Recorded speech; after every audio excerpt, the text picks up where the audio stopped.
Oke, selamat datang Bapak Ibu semua dalam Mexco webinar di siang hari ini. Tentunya bersama saya Geraldo Covid selaku host daripada webinar siang hari ini. Dan tentunya ada narasumber kita yaitu Pak Adam Ibrahim Haji yang akan membacakan ataupun memberitahukan mengenai 4 parameter penting dalam US market ya. Jadi setelah kita melewati di bulan-bulan Desember ini, di minggu pertama dan minggu kedua, kita tahu bahwa kita sudah melewati berbagai macam event, tentunya mulai dari non-farm payroll, kemudian CPI, kemudian FOMC. Dan kita akan membahas satu parameter penting lagi yang tidak boleh ketinggalan dalam kita trading di market US. Oke, tanpa langsung berlama-lama kembali ataupun kita yang ingin belajar mengenai 4 parameter penting ini, saya langsung serahkan kepada Ibrahim Haji. Silakan Pak Adam.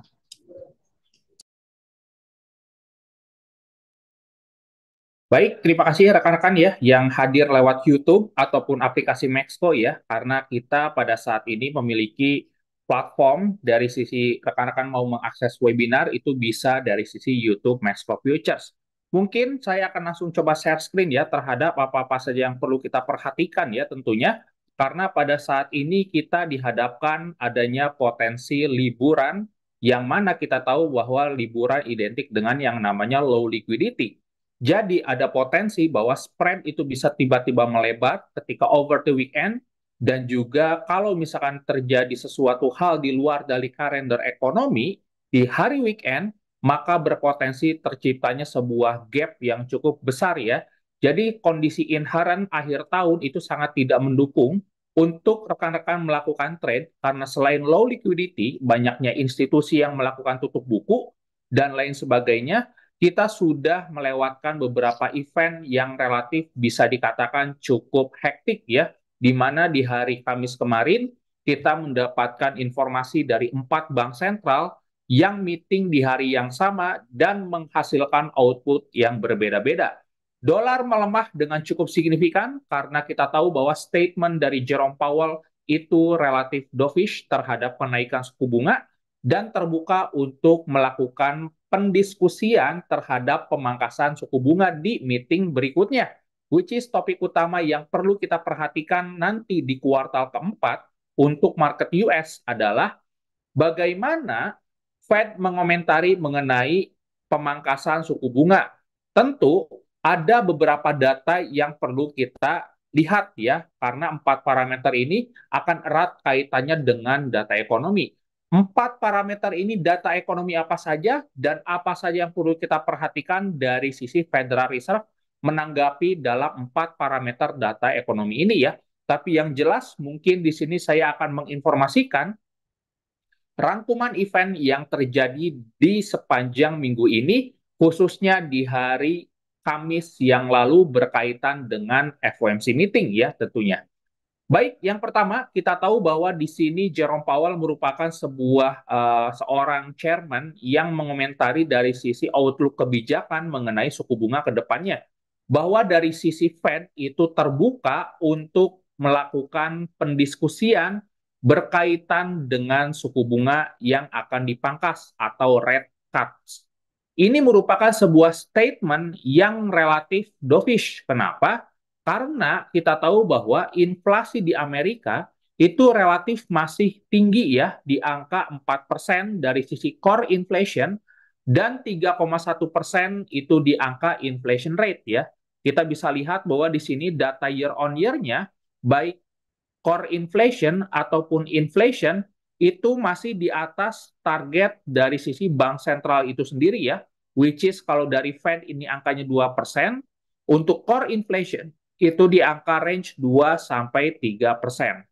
Nah, maka dari itu ekspektasi pasar kan, oh mungkin Jerome Powell akan mengutarakan statement yang relatif hawkish hold. Dalam kasus ini, suku bunga mungkin akan dipertahankan dalam jangka waktu yang lama dan tidak akan mendiskusikan mengenai rate cut. Tapi kenyataannya saat FOMC meeting di hari kemarin berlangsung, itu Jerome Powell berubah 180 derajat dan mengutarakan statement yang relatif dovish berkaitan dengan suku bunga.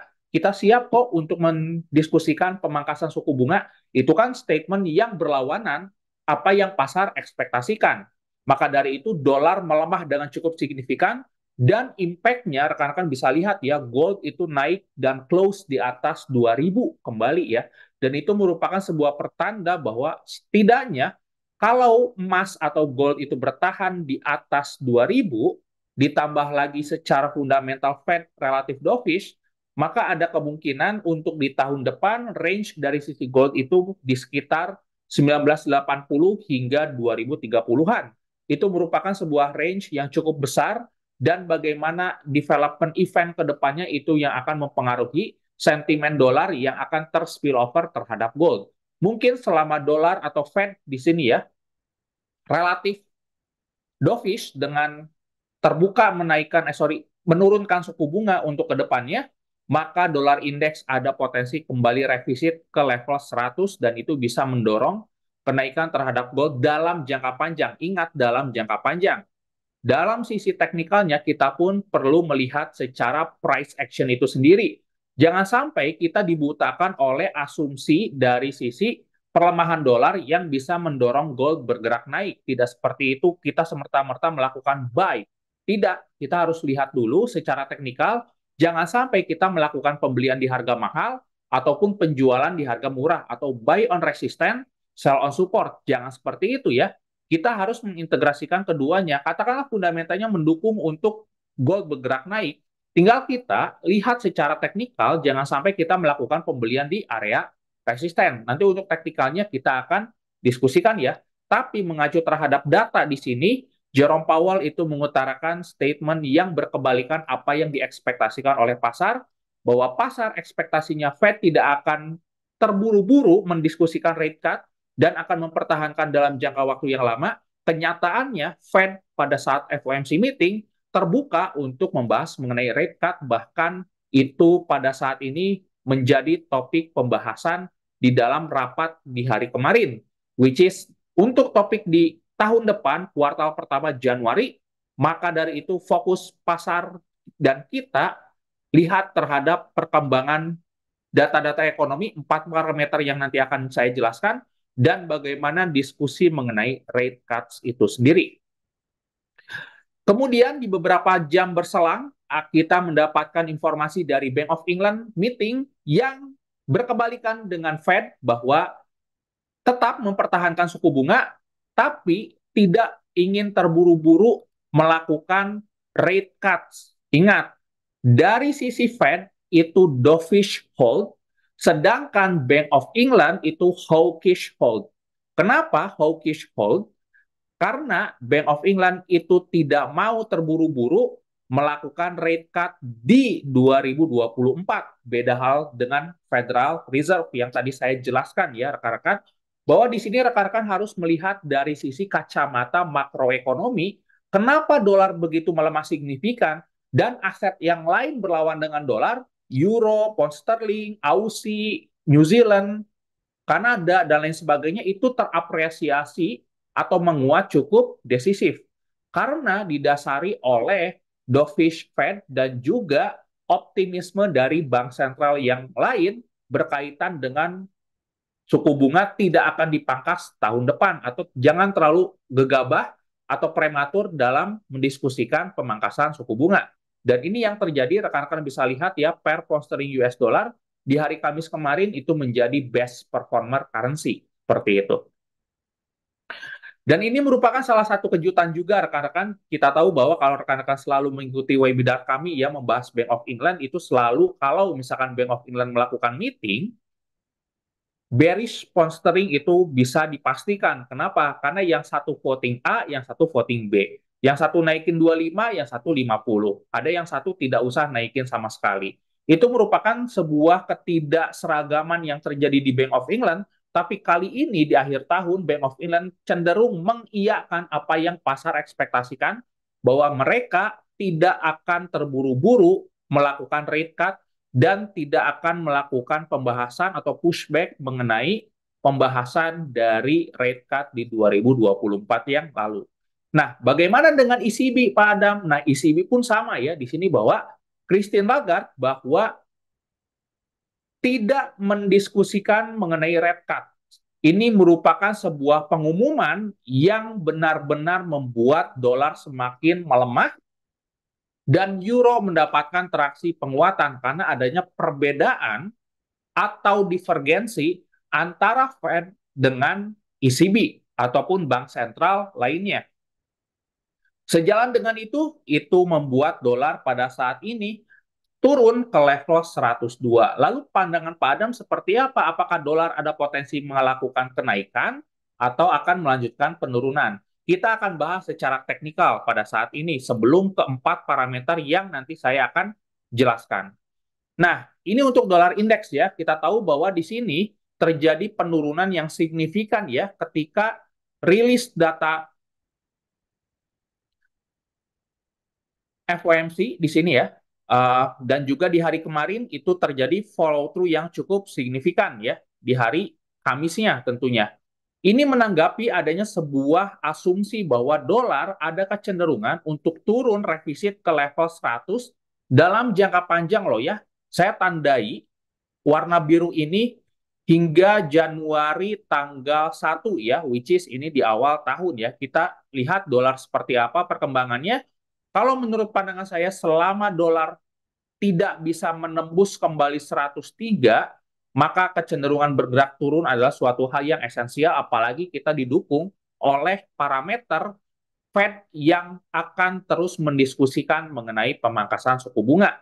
Kemudian kita akan lihat ya apakah dolar ada kecenderungan naik kembali Pak Adam atau ada kecenderungan untuk melanjutkan pergerakan turun. Nah, kita tahu bahwa pergerakan turun di sini relatif signifikan ya, terdapat impuls yang relatif begitu kuat dan didasari oleh breakout dari sisi support di sini ya. Nah, maka dari itu, selama dolar tidak mampu menembus level 102,5, ada kecenderungan bergerak turun, tapi waspada kita pada saat ini mendapatkan dolar pada harga level 102, which is ada potensi sebenarnya koreksi naik terlebih dahulu ke level ini, dan ada potensi kalau misalkan bisa bertahan di area ini, bisa melanjutkan penurunan kembali ke level 101 atau ke 101,500 ya. Kita target konservatif saja terlebih dahulu. Kenapa? Karena dari sisi teknikal di time frame yang jauh lebih kecil di time frame H1 ini terdapat yang namanya pola double bottom ya, ada potensi membentuk pola seperti ini. Dan harga sudah membentuk harga yang jauh lebih tinggi dibandingkan low sebelumnya, jadi sangat wajar pasar melakukan harga rebalancing ke arah 102,500 ya. Karena impuls yang terjadi di sini berpotensi mengalami yang namanya rebalancing karena terjadi aksi profit taking, katakanlah seperti itu. Oke? Dan itu tentunya akan mempengaruhi mata uang seperti Euro USD di sini ya, yang ada kecenderungan untuk kembali bergerak turun, katakanlah. Kenapa? Karena di sini relatif ada resisten, kemudian juga di sini relatif kita mendapatkan adanya potensi double top gitu ya. Kalau misalkan rekan-rekan ingin spekulasi bisa melakukan short, tapi saya ingatkan kembali ini melawan tren ya. Jadi tidak bisa begitu ngambil banyak-banyak. Nah, kalau misalkan kita ingin melakukan short, targetnya di mana Pak Adam? Ya bisa di level area ini, Fibonacci 23,6, ataupun bisa lebih turun lebih dalam lagi menguji level-level area ini ya tentunya. Dan ini merupakan sebuah area yang sangat possible di-achieve oleh harga kalau katakanlah dolar mengalami aksi rebalancing position yang cukup besar seperti itu atau cukup naiknya cukup signifikan seperti itu. Kemudian kita akan bahas gold ya di sini. Dari sisi gold, kita akan lihat ya secara teknikal, harga masih relatif steady di angka 2040 something ya, sorry 2036, dan kita bisa mendapatkan beberapa area teknikal key points ya tentunya. Kita akan lihat ke time frame yang jauh lebih besar terlebih dahulu. Kita mendapatkan adanya area resisten di sini ya, harga tidak mampu menembus 2050, dan kita balik lagi ke titik entry sebelum NFP di sini ya.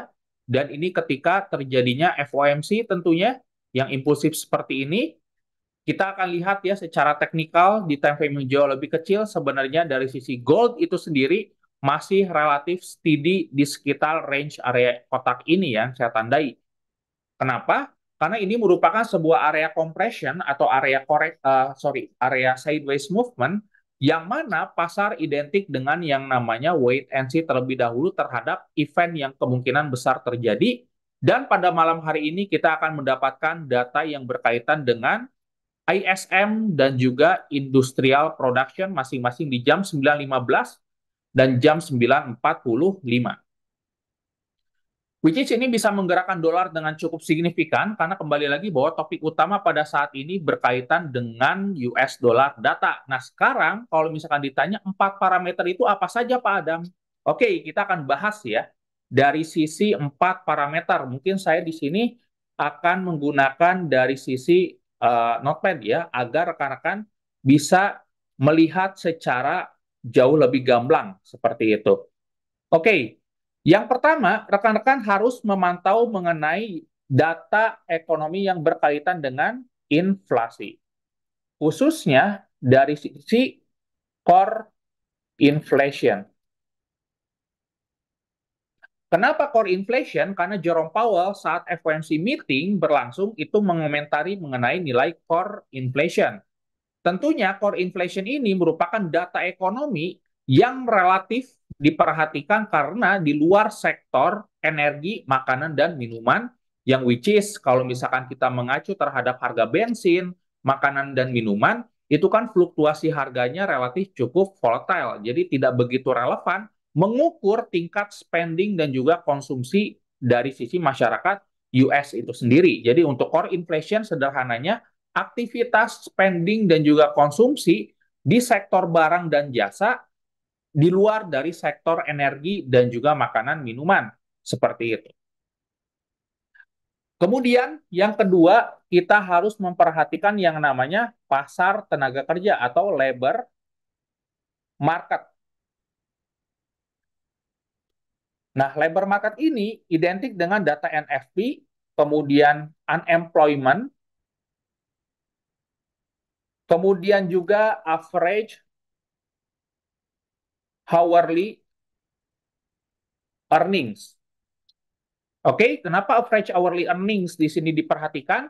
Karena di negara maju, khususnya Amerika, gaji itu bukan per UMR, bulannya berapa, tapi berdasarkan per jam. Semakin banyak orang yang melamar pekerjaan, semakin banyak profit yang didapatkan oleh perusahaan, otomatis perusahaan kalau misalkan profit, lowongan pekerjaan kan dibuka.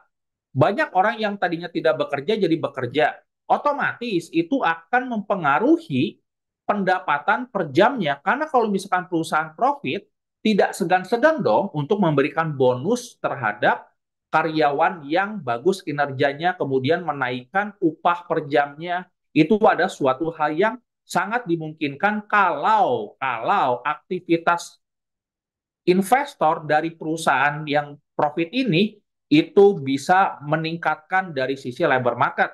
Makanya di sini labor market itu sangat penting untuk kita perhatikan. Kenapa? Karena kalau misalkan penganggurannya rendah, kita tahu bahwa banyak orang yang bekerja. Kalau misalkan banyak orang yang bekerja, itu kan tentunya akan memicu spending dan juga konsumsi dong. Benar kan?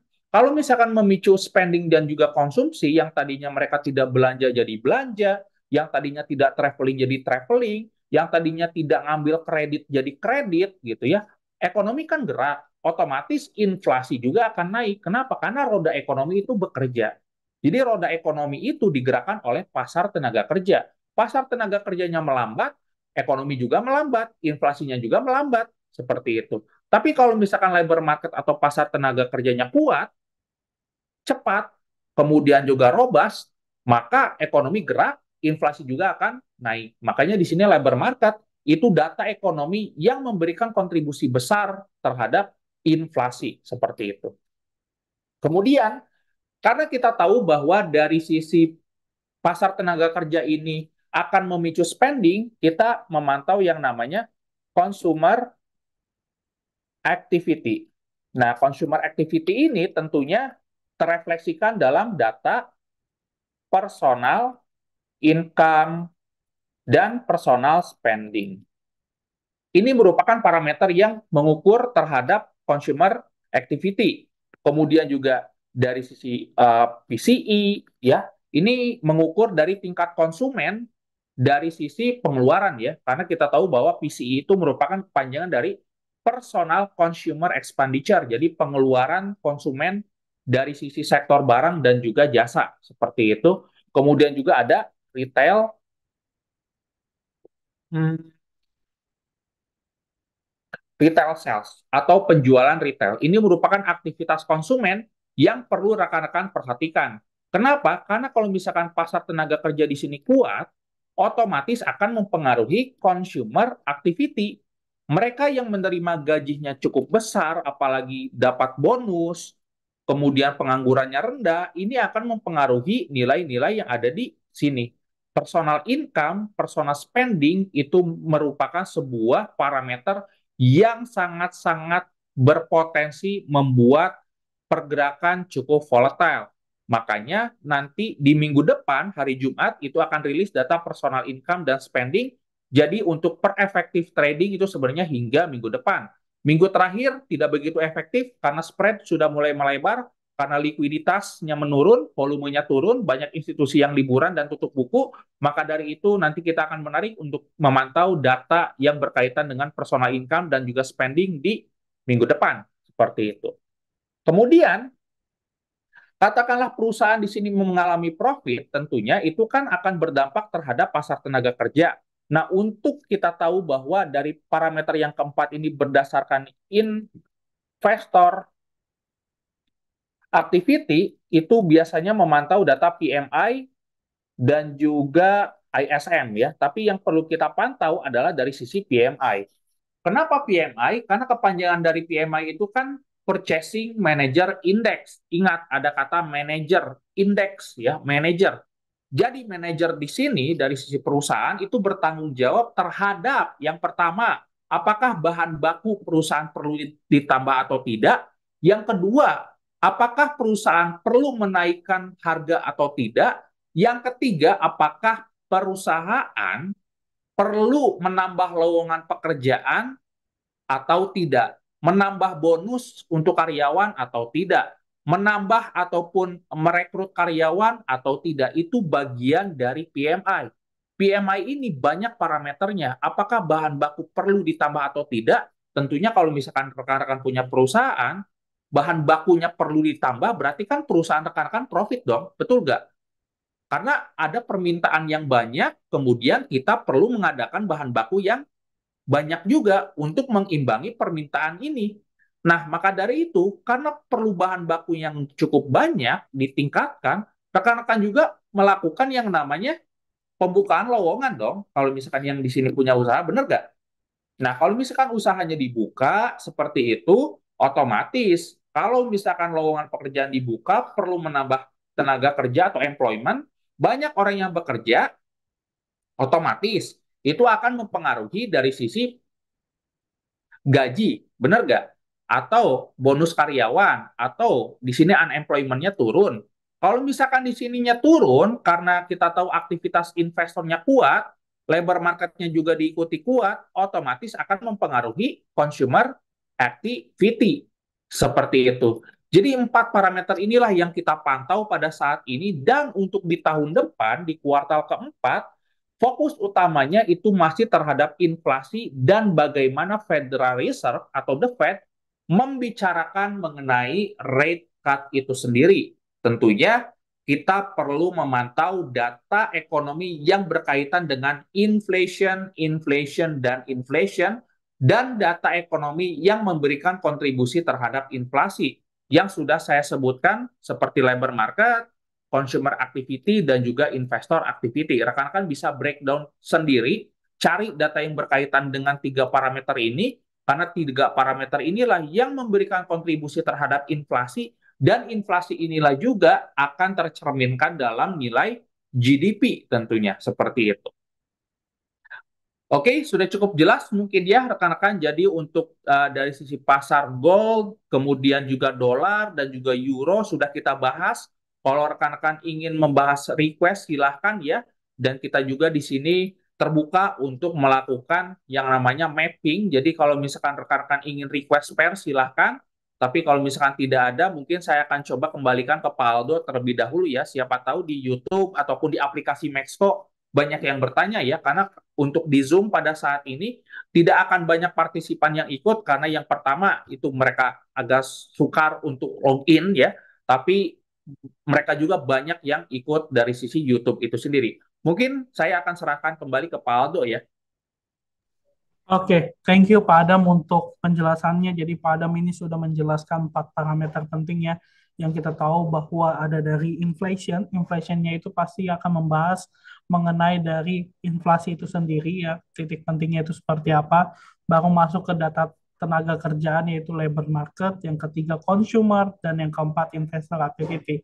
Nah, di bulan Desember ini tentunya kita sudah melewati 2 event penting ya, di mana itu dimulai dari minggu pertama dan minggu kedua mengenai tentang inflation dan NFP juga yang membuat kita melihat momentum itu sendiri terhadap DXY dan Gold.